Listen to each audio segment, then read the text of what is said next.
Pero I'm sure through the years, nagkatampuhan kayo, nagkaaway. What was your major fight? It's in the book, actually. The end of Apo as We Knew It. And being the OG that you are, what do you think that SB19 and BINI can improve on? Kung 70s composer ka, you write because you want to say something. Pag ngayong composer ka with social media, the first question you ask is, what do people want? Sa akin, maling-mali talaga yun. Makinig kayo. You've always been known to be outspoken about national issues. Yeah. What's your take on the, yun na nga, sad to say, yung na-archive, yung impeachment case Ay, against nako. Sara Duterte? I look at the Senate as criminals.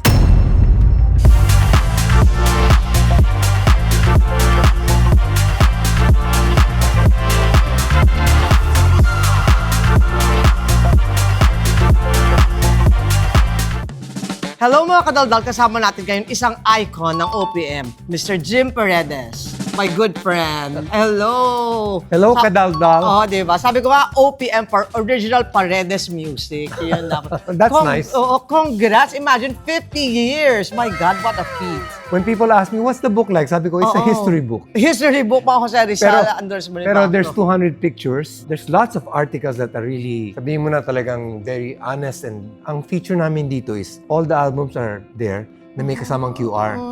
So you can listen while reading. Wow, high-tech. Oh, high-tech siya. So 5 dekadang Apo, if you were to describe each decade ng journey ng Apo, in one word, first decade, wild siguro. Hilo. Hilo! Oo. The second decade. Getting better. Third decade. Wow. Fourth decade. Fourth decade was like hilo and adjustment. And mayaman na. Super rich. Hindi naman. And fifth decade. Fifth decade was like the end of Apo as We Knew It. Because Danny had quit already. Yeah, but you're still doing shows with Bobo. You're very much around. Nung bago kami mag 50 years actually, Buboy and I decided na kasi namatay na si Danny. Let's do one final one to close the story. But it was received so well that Yeah, you should do an encore. we're doing so many shows now. I mean, like so many shows. Yeah. All over the Philippines, saka sa US, yung mga ganun-ganun. When you do shows, Jim, do you feel that Danny's with you in spirit? Yes. At the same time, since we divided everything already and we got spills, yung mga solo and everything. Tapos we got backup singers na to complete the voicing of 3. I feel now na it's Buboy and I, no? Entirely new thing. But yeah, Danny is there. I remember him sa songs. Especially when we sing the songs that he wrote. Naawit ng barkada. Show Me a Smile, yung mga ganun, no? Kabilugan ng buwan. Hypothetical, Jim. Kunwari, ngayon palang ilo-launch ang Apo instead of the 70s. What would your debut single be kaya? Ano kayang title? Well, if I really wanted to make sure, I'd go for When I Met You because it has 126 million. Imagine. Talaga Listens yun ang parang on Spotify alone, ha? national anthem yan talaga yun ang mga... Tsaka Panalangin, yung mga ganun. Oo. Panalangin Ano is really song big. na very now? Believe it or not, it's still When I Met You that's really hogging the hit. Is that your personal Media. favorite among all your songs? But I remember you One of mine. told me that it's parang your children, so you cannot really pick a favorite. Yeah, I mean, some children are like more charming. Madali mo talagang sabihin, champion ka talaga. Yung mga iba parang tatapi pa muna, karinyo muna. Di ba? It takes long to appreciate. But yeah, I like all my songs. I feel it was my duty to bring them to life. If you self-censor yourself too much or masyado ka maraming conditions, you actually create, and I say this to all artists, creative abortions until you stop trusting yourself. Words of lahat, wisdom from lahat the na lang OG. ng ginagawa mo, sasabihin mo, ay, pangit, nagawa ko na yan. It can't be that. You are only as good as what you're doing at the moment. Sometimes you're better than yourself, sometimes you're less. But don't give up. That is who you are right now. That is your Core? the state of the art of where you are right now. Wow, talagang that's words to live by. Yeah. About royalties, I hope you don't mind. Hindi ba kayo nag-away-away ever? Kayo tatlo? Ang royalties naman kasi kung sino nagsulat So hindi ka mag-away doon. Sa performance, pantay kami lagi. My royalties don't come from the two of them. It comes from Philscap that collects them and the audience. Sino pinakamayaman sa inyong tatlo? Well, I wrote the most songs. Oh, wow! And sinong pinakakuripot? Ako. Ikaw rin. And pinakagalante, sino? Si Danny? No, si Buboy. Really? Si Buboy yan, pag may beauty contest, mananalo yan ng Miss Amity, sigurado. Talaga, Miss Friendship. Oo, sigurado yan. Pero I'm sure through the years, nagkatampuhan kayo, nagkaaway. What was your major fight? Para kasi kayong magkapatid talaga. More than brothers. It's in the book actually. We fought over girls. May time ba na pareho kayong type na babae na you had to give way to Danny or Boboy na, ay hindi ako Marami. Marami. I remember nagtutour pa lang kami, single pa ako noon Nasa States Siguro ikaw ang kami. pinakamaraming fans. ikaw pinakagwapo Di mo 57 cities Oo. in 3 months, di ba? 57 girls din yun. Hindi naman. Mga 55 lang. Nasa stage pa lang kami, kumakanta ko. How old kami were you ng, then? Oh, say, can you see? Tsaka Oo. national anthem, gagano'n si Danny. Akin yung third row, ah. Sabihin ko, nakatingin sa akin, di Ang sa'yo. talas ng mata. So that's what you miss about Danny, no? What else do you miss A lot about of things. him? Sometimes the slow parts of the career, like, long drives or just conversation. And I miss his being so brilliant on stage, yung biglang mag-i-spill na hindi mo alam kung saan pupunta. Impromptu. Na hindi sinabi sa amin, tapos yung pala Ad-lib. napaka-brilliant na no? Mga ganun. Ano namang naughtiest thing na nagawa niyong tatlo during your younger years? Or censored? Well, you see it in the book. Teaser ng book to. Danny got married, okay? To Trina. Hindi pa si Trina. Ah, first sorry. niya. Tapos, Nakonfuse ako. we had a show that night in Baguio. So we all went up. One room lang binigay sa aming 4. Paano yun? The story is in the Honeymoon? book. It's worth reading. The story is in the book na talagang kami ni Buboy nakasiksik doon sa kabilang dulo ng swat. Para kay scorer. Hindi kami istorbo whatsoever, no? Oo. Ganun. Kahit nagising ka, magtutulog-tulugan ka na lang. You've always been known to be outspoken about national issues. Yeah. What's your take on the, yun na nga, sad to say, yung na-archive, yung impeachment case Ay, against nako. Sara Duterte? I look at the Senate, except for those who opposed it, as criminals and thieves and traitors. And I look at the Supreme Court as a Sara court. What's happening to this country? Sorry, talagang mainit ang ulo ko sa because I've fought for this country many times. Yeah, we all did. I gave up my green card for this country and then I went to Australia nung nanalo si GMA. Parang emotionally toxic relationship na loving the Philippines sometimes. Yeah. It's so hard to love. But I told my children, matira kayo abroad. If you like it, you stay there. If you don't like it, you come back home. But at least I gave you the chance to live in a more functional society. Yeah, like Erica's doing so well in Paris. Yeah, and I told them, you know what, Dito, you'll always be my children. When you go there, who gives a shit about Jim Paredes? You'll earn your own name and your own victories and everything. Was it hard for them to step out of your shadow? Well, that's why I forced them. That's why we went there. On a lighter note, Jimmy, Yeah. Tell us about, surprise ka. You met your cute apo for the first time. He's here now, no? Ay, nako. Oo. Nobody told Apo me. meets apo, he said. Yeah, nobody told me that he was coming. He's 8 months old. I haven't seen him. No? My daughter-in-law suddenly just comes here. Pops up. Pero alam ni Lydia, alam ng the whole household. In knew what- connivance. Yes, Oo. yes. Conspiracy talaga. Oo. Everybody knew except me. And I was in the shower and Lydia goes, get dressed. Come on, I'll show you something. So I get dressed and when I entered the room, oh my gosh, the baby's right there. And my Naiyak ka. daughter-in-law is right there. Oh, I couldn't believe myself. I was sabi ko, oh my gosh, hello. Kakatuwa. And being the OG that you are, what do you think that SB19 and BINI can improve on? Kasi they're talaga the big thing sa music. You know what? They have their own path to carve, no? I'm just so happy that Filipino acts are hitting it this big on the world stage, no? Yes. I'm so proud that we were one of those who started OPM, no? And now, ang laki na ng OPM. Talagang gaining world respect, you know? How's it changed, the OPM scene? Do you like where it's going now? Well, I like the diversity. There are songs I like. There are songs that I feel are like Overrated. parang flash in the pan yan. But enjoy the flash while it's there. Among the young artists, who do you admire? Natingin mo underrated? Kasi SB19 syempre and BINI made na yan. Cup of Joe. Yeah, I love their songs. Yeah, I've been listening to them and I think it's great. Sino yung kumanta ng Raining in Manila? Basta those yung new groups Galing that come out now. Pero parang inspired by Apo din yan yung Raining in Manila. Parang you had a song that sounds Mga like that. patangang ulan. Oo nga! Yun ang original. But you can't help it. It's a common topic. Like love. Everybody writes love songs, di ba? The thing is, you must find an angle na hindi pa na-fill up. So are there more songs in you to be written? You Oh think? yeah. I just came out with a song called Sorry Di Na Mauulit. Ang spelling ng sorry, S-O-R-I. Kasi if you type sorry, hindi mo makikita yung song ko. There's 2,000, 5,000 songs na gano'n.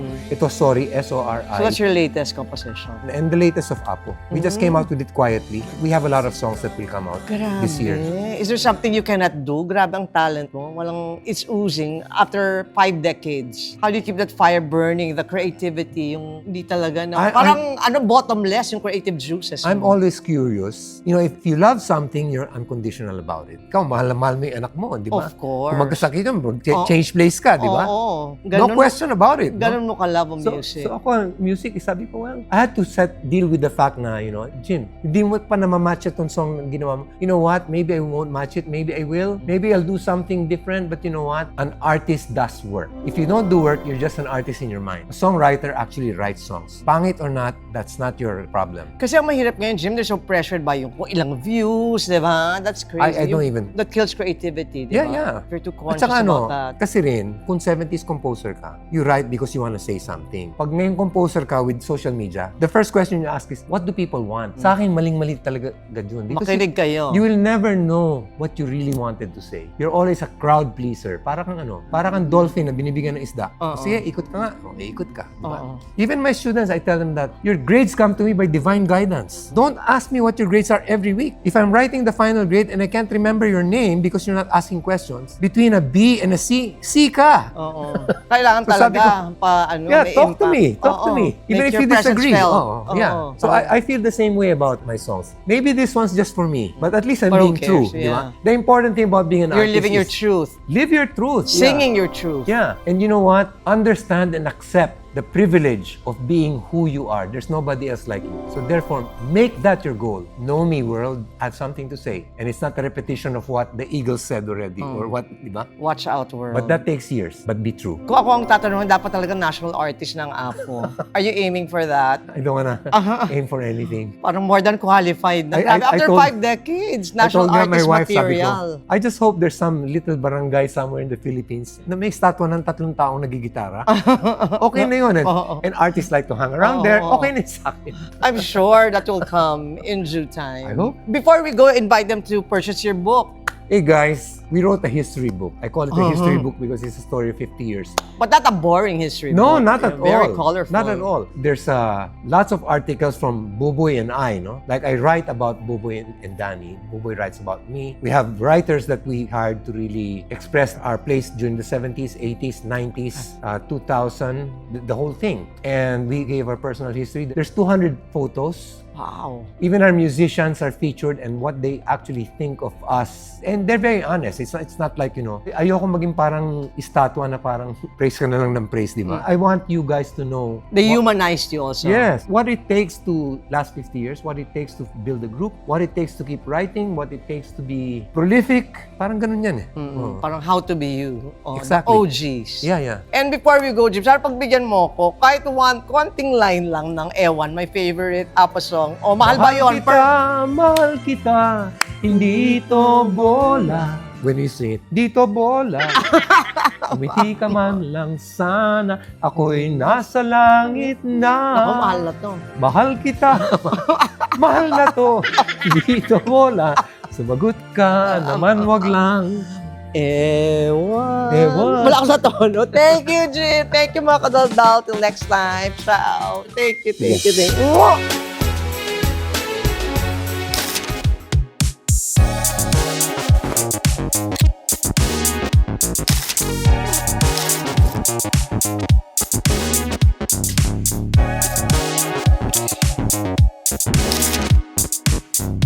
Sabi nga ni Jim, 200 pages ito. This tells about half the story. The other half, I don't know. I just want to say something. Nung buhay pa si Danny, Buboy was the most quiet. Mas mandaldal kisa sa akin. Parang sinasabi mo, nasapian ako eh. Honey, get away. Anyway, so we'd like to thank people who came here first. For coming here and joining us today in our book launch. Yung iba na kasama namin sa theater, sila Sandy, sila Robbie. Mga newfound friends namin yan. Parang kailan lamang nung nakilala ko si Jim. May hawak-hawak na gitara. Kasama pa nga yung si Danny maitim. Ito talaga si Buboy. Hanggang ngayon, corny pa rin. Di na nga siya tumangkat, hindi pa niya napapansin. Si Danny nawala na, kami ay naulila. Ngunit tuloy pa rin ang aming pag-awit at kanta. 50 taong gulang na ang aming samahan. Walang humpay pa rin ang aming pagkakailigan. 5 dekada na saan papupunta? Tumadaan ng panahon, tayo'y tumatanda. Saan ba matatapos ang lahat na ito? Ang punot dulo ng lahat ay masaya tayo. 5 dekada na, 5 dekada na, 5 dekada na, 5 dekada pa. Nandirito kami, ang barkada mong tunay na awit sa'yo. Sa lungkot at ligaya, hirap at ginhawa, kami kasama mo.